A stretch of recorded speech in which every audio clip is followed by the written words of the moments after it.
तो बच्चों इस वीडियो के अंदर हम करेंगे क्लास 10th के chapter number 8 introduction to trigonometry का example number 5।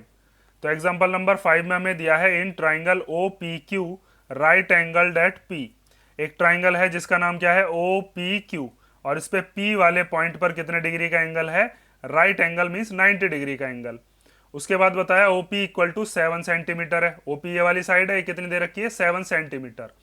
And O Q minus P Q, O Q कौन सी साइड है ये वाली, और पी क्यू ये वाली साइड है। तो इन दोनों साइड्स का जो डिफरेंस है वो कितना दे रखा है 1, और ओ क्यू वाली जो साइड है वो बड़ी है, बड़े में से छोटे को माइनस करके कितना दे रखा है 1। और वैसे भी कॉमन सेंस है, मैंने आपको बता रखा है कि 90 डिग्री के जो सामने वाली साइड है उसको हम क्या कहते हैं हाइपोटेनियस, और हाइपोटेनियस किसी भी राइट ट्राइंगल की सबसे लॉन्गेस्ट साइड होती है। तो ओ क्यू जो है वो सबसे बड़ी होगी।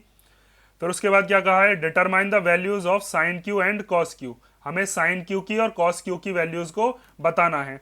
तो साइन क्यू क्या होता है, साइन होता है परपेंडिकुलर अपॉन हाइपोटेनियस, और कॉस क्या होता है, कॉस होता है बेस अपॉन हाइपोटेनियस। तो हमें यहाँ पर परपेंडिकुलर हाइपोटेनस बेस हाइपोटेनस मतलब तीनों चीजों की जरूरत पड़ने वाली है, हाइपोटेनस की भी, बेस की भी, परपेंडिकुलर की भी। लेकिन हमें दे रखी है बस एक साइड, और बाकी की दोनों साइड में क्या दे रखा है, रिलेशन। तो आप इसको कैसे निकालोगे, सीधा सीधा आपको क्या करना है, पाइथागोरस थ्योरम को अप्लाई करना है। और अप्लाई कैसे करेंगे, इसमें थोड़ा सा मॉडिफिकेशन करना पड़ेगा। क्या बता रहा हूं, ध्यान से समझते रहो। सबसे पहले हम क्या काम करते हैं, पहले हम लिख लेते हैं कि हमें कौन सा ट्राइंगल लेना है। हमें लेना है ट्राइंगल ओ पी क्यू। ठीक है, इस ट्राइंगल के अंदर हमें एक चीज पता है कि पी ओ वाली जो साइड है वो कितनी है, या ओ पी वाली जो साइड है वो कितनी है, ओ पी दे रखी है 7 सेंटीमीटर, और O Q minus P Q कितना दे रखा है 1 सेंटीमीटर। तो यहां से आप ओ क्यू की वैल्यू निकाल लो, ये माइनस का पी क्यू इधर भेज दो, कैसा हो जाएगा प्लस का। तो आप कह सकते हो कि ओ क्यू इक्वल टू कितना हो जाएगा 1 प्लस पी क्यू। अब ये क्यों किया है, जब हम पाइथागोरस थ्योरम लगाएंगे ना तो उसमें हम पूरी की पूरी इक्वेशन को एक ही वेरिएबल में बदल देंगे ओ क्यू में। पहले ओ क्यू को निकाल लेंगे, जब ओ क्यू आ जाएगा तो उससे हम पी क्यू निकाल सकते हैं। देखो ध्यान समझो, हम लगा रहे हैं इसमें पाइथागोरस थ्योरम, तो आप लिखोगे बाय यूजिंग पाइथागोरस थ्योरम। तो पाइथागोरस थ्योरम के अंदर सबसे पहले तो आपको एक चीज पता करनी होगी कि यहाँ पर 90 डिग्री के जो सामने वाली साइड है, वो 90 डिग्री के सामने वाली जो साइड है उसको तो हम क्या कह देते हैं, हाइपोटेन्यूस। इसमें तो कुछ सोचना है ही नहीं।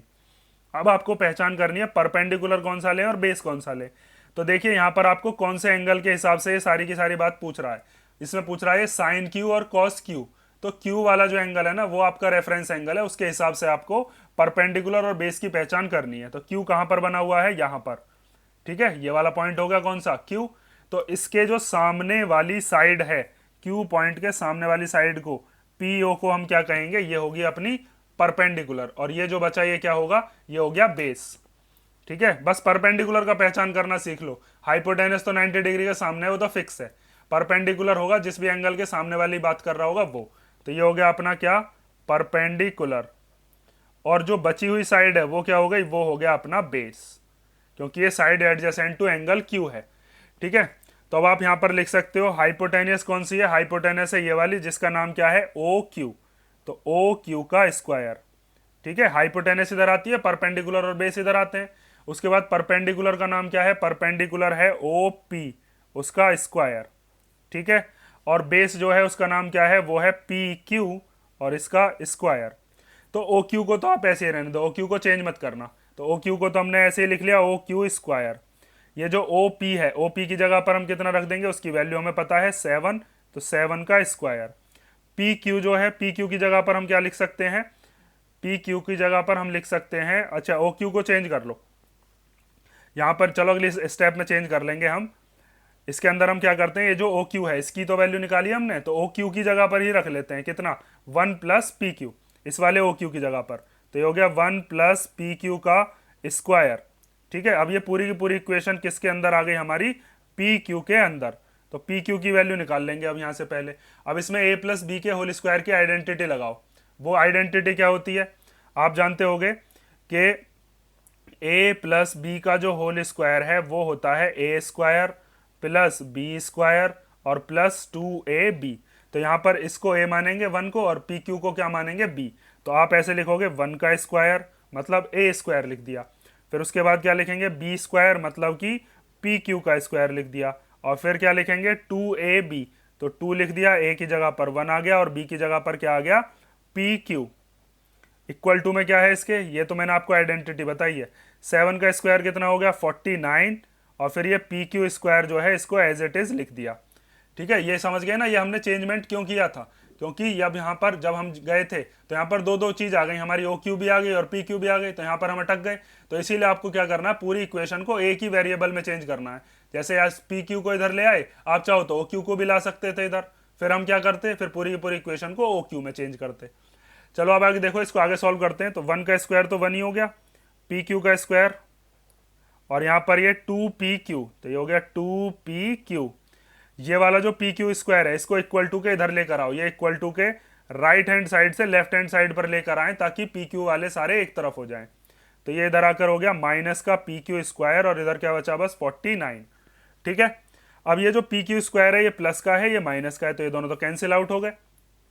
ठीक है, अब ये जो प्लस का 1 है इसको इधर भेज दो, डिजिट को डिजिट के पास भेजो, तो ये हो गया 2pq इक्वल टू 49 माइनस 1।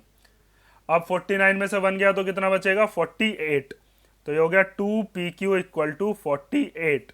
ये 2 इधर मल्टीप्लीकेशन का, इधर आएगा तो डिवीजन में, तो ये हो गया pq इक्वल टू 48 अपॉन 2। 2 से इसको कैंसिल कर लेते हैं, कितना आ गया 24। ठीक है, pq वाली जो साइड है वो अपनी कितनी आ चुकी है 24 सेंटीमीटर।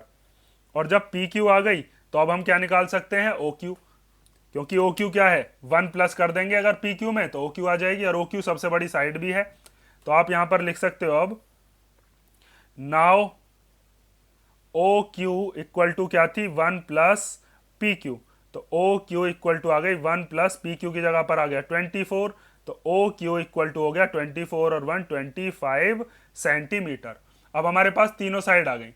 ठीक है, अब आपको क्या करना है, साइन क्यू की वैल्यू निकालनी है। तो सबसे पहले अब हम निकालते हैं साइन क्यू। तो साइन क्या होता है, परपेंडिकुलर अपॉन हाइपोटेनियस।